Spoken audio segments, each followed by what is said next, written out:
اس طرح کی کوئی حدیث ہے کہ ایمان مدینے میں سمٹ آئے گا؟ ہائے ہائے، ایمان مدینے میں سمٹ آئے گا؟ جی بالکل، یہ حدیث پاک بخاری و مسلم کی حدیث ہے۔ حدیث کے الفاظ میں آپ کو پڑھ کے بتاتا ہوں۔ نبی پاک صلی اللہ علیہ وسلم نے ارشاد فرمایا، ان الایمان لا یأرز الی المدینہ، کہ بے شک ایمان مدینے کی طرف آ جائے گا، کما تأرز الحیۃ الی حجرہا، جیسا کہ سانپ اپنے بل کی طرف پلٹتا ہے۔ اب یہ حدیث پاک بخاری میں بھی ہے، مسلم میں بھی ہے، اور یہ کب ہوگا؟ یعنی مدینہ ہمیشہ سے ایمان کا مرکز رہے گا، اس میں کوئی کفر نہیں ہوگا، کوئی شرک نہیں ہوگا، ہمیشہ یہ ایمان کا مرکز رہے گا، بلکہ جو ایمان والے یہاں آئیں گے ان کے ایمان کا گواہ بن جائے گا اور ان کے ایمان کو محفوظ کر دے گا۔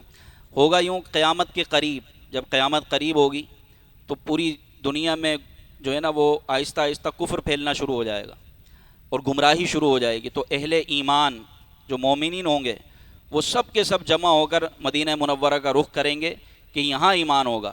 اور اس طرح بھی روایت ہے کہ جو یہاں آ جائے گا اس کا ایمان محفوظ رہے گا، اور جو یہاں سے نکلے گا وہ دجال کے فتنے میں مبتلا ہو جائے گا۔ بلکہ کچھ منافقین بھی مدینے میں آ جائیں گے، جب دجال آئے گا نا تو کچھ منافقین بھی مدینے میں آ جائیں گے۔ حدیث پاک میں آتا ہے پھر 3 زلزلے آئیں گے، جب 3 زلزلے آئیں گے تو وہ منافقین مدینے سے باہر نکلیں گے، ایمان والے وہی رہیں گے کیونکہ ان کو تو موت مدینے میں چاہیے، وہ وہیں رہیں گے ایمان والے۔ جو منافقین ہوں گے وہ مدینے سے نکلیں گے اور پھر وہ نکل کر دجال کے فتنے میں مبتلا ہو جائیں گے۔ تو فرمایا کہ یہ زلزلے اس لیے آئیں گے کہ جو منافقین مدینے میں ہیں ان کو باہر نکالا جائے، تو وہ نکل کر باہر آئیں گے، وہ دجال کے فتنے میں مبتلا ہو جائیں گے، لیکن جو مدینے میں رہیں گے وہ مومن ہی رہیں گے۔ اس لیے ہم کہتے ہیں نا، میری الفت مدینے سے یوں ہی نہیں، میری الفت مدینے سے یوں ہی نہیں، میرے آقا کا روزہ مدینے میں ہے، میں مدینے کی جانب نہ کیسے کھچوں، میرا دین اور ایمان مدینے میں ہے۔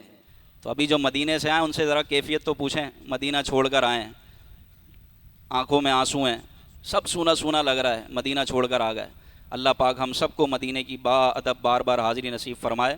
فاروق اعظم یہ دعا کرتے تھے بخاری میں، اللہم ارزقنی شہادتاً فی سبیلک واجعل موتی فی بلد حبیبک، اے اللہ مجھے شہادت کی موت دے اپنے راستے میں، اور وہ موت کہاں دے؟ اپنے محبوب کے شہر میں، اپنے محبوب کے شہر میں ہمیں موت عطا فرما۔ مدینے میں مرنے کی دعائیں صحابہ کیا کرتے تھے کیونکہ میرے آقا کا روزہ مدینے میں ہے۔ اللہ پاک سے دعا ہے جو سنا یاد رکھنے کی توفیق عطا فرمائے۔